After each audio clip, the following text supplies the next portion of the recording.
Northport residents and the city itself have told SNN there's a ton of car washes there, and why is that, and what are the residents hoping to see? SNN's Marco Lamano spoke with some residents as well as city officials on why some businesses are sprouting like weeds while others are nowhere to be found. Enough with the car washes.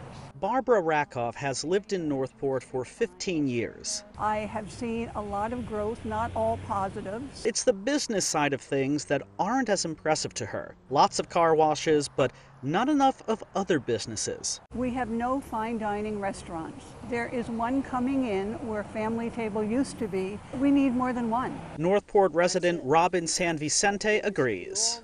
We're tired of having to go to Venice, or now Welland Park, or another area just to get decent restaurants. So we either have to go to one end of our city, or now we got to go to Welland Park. What about everything in between? Even the city of Northport made a joke about the plentiful car washes on their own Facebook page. SNN spoke to city officials about this very topic in a wide-ranging interview.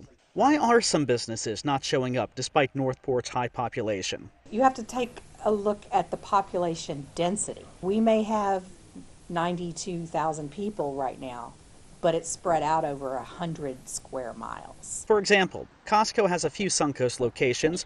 Why did they pick Wayland Park instead of eastern Northport? It's because the population density and the radius that they model for only gave them that population if they located in Welland Park, because they're drawing not only from Northport, they're drawing from Venice as well. What about the car washes then that have sprung up in so many locations?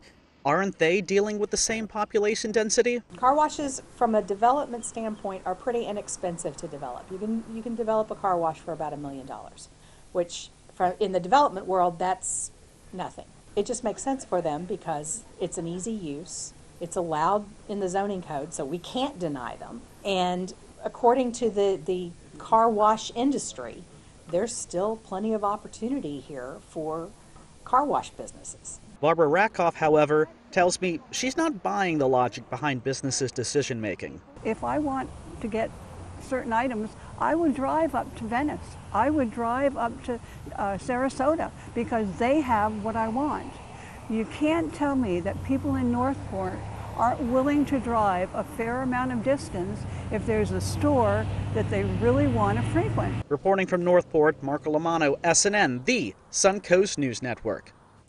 Ray also said some exciting businesses some residents are hoping for are coming, but they can't be made public just yet. Over the next month, we'll look at other aspects of Northport's growth.